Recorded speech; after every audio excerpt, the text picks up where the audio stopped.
ప్రపంచంలో మనందరికీ తెలిసినటువంటి విషయం ఏంటంటే ఏదైనా యంత్రం నడవాలంటే దానికి ఇంధనం అవసరం, మెషిన్ రన్ అవ్వాలంటే దానికి ఫ్యూయల్ అవసరం. అలాగే మానవుల జీవితాన్ని నడిపించడానికి దేవుడు ఒక అద్భుతమైనటువంటి ఫ్యూయల్ని ఇచ్చాడు, ఇంధనాన్ని ఇచ్చాడు. దాన్నే లవ్ అంటారు, ప్రేమ అంటారు. దేవుడు ప్రేమ అయి ఉన్నాడు.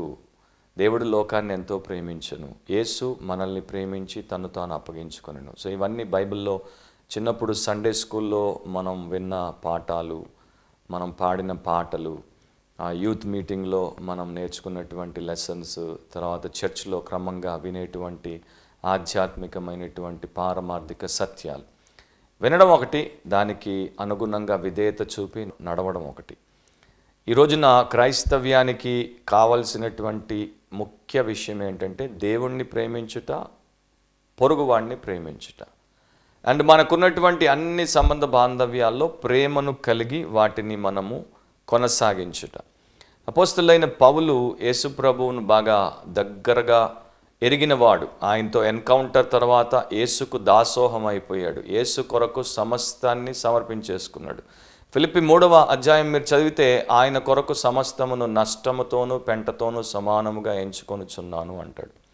సో ఈ పౌలుకి ఆ ప్రేమ స్వరూపుడైనటువంటి ప్రభుతో చాలా దగ్గర పరిచయం ఉంది కనుక ఆయనకి ప్రేమ అనేది ఏ రకంగా ఉంటుందో, అది లేకపోతే ఎలాంటి స్థితిని కల్పిస్తుందో బాగా తెలుసు. అందుకనే కొరింథీలకు రాసినప్పుడు 1 కొరింథీ 13వ అధ్యాయం మొదటి 3 వచనాల్లో ఈ రకంగా పౌలు వారికి రాశాడు.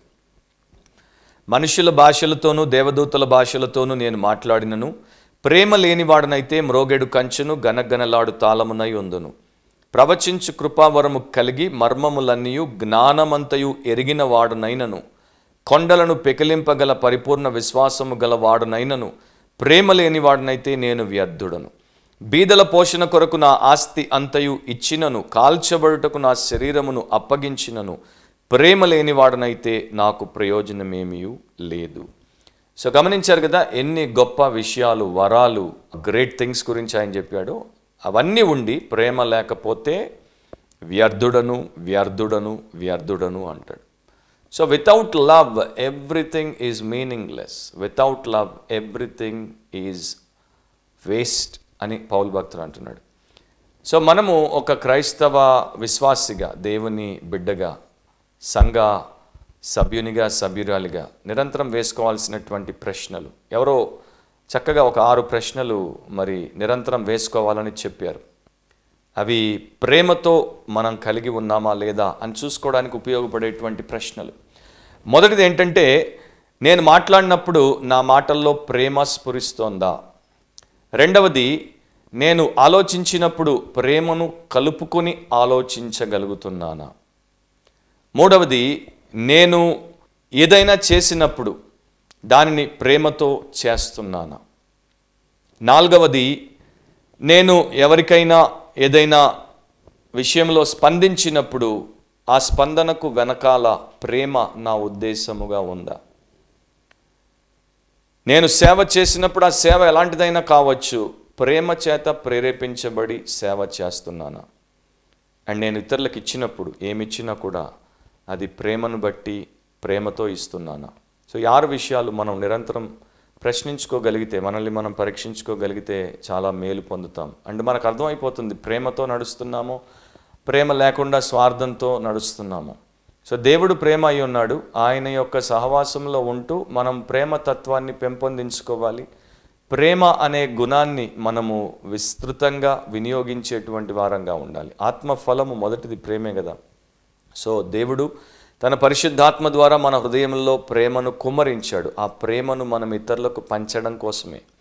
మనం దాన్ని రిజర్వ్ చేసి పెట్టుకోవడం కోసం కాదు, మనం ఒక రిజర్వాయర్గా ఉండడం కోసం కాదు, మనం ఒక బ్లెస్సింగ్గా, ఒక ఛానల్గా మారడం కోసం దేవుడు తన ప్రేమను మనలో పెట్టాడు. సో ఆ ప్రేమను ఇతరులకు పంచే వ్యక్తులముగా మనం తయారవ్వడమే క్రైస్తవ్యం. జెర్రీ బ్రిడ్జెస్ అనేటువంటి ఒక దైవ సేవకుడు ఈ రకంగా దీని గురించి వివరించాడు. ఆయన ఏమన్నాడంటే, మీరు ఒకవేళ వీలైతే కాగితం తీసుకోండి, లేకపోతే మీ మనస్సు అనేటువంటి ఆ కాగితం మీదే రాసుకోండి, సున్నాలు వేయండి, లైన్ తర్వాత లైన్, లైన్ తర్వాత లైన్, సున్నాలు. ఆ కాగితం అయిపోయేంత వరకు అన్ని సున్నాలు సున్నాలు సున్నాలు, ఇక్కడ నుండి ఇక్కడ దాకా ఎన్ని కావాలంటే అన్ని వేసుకుంటూ వెళ్ళిపోండి.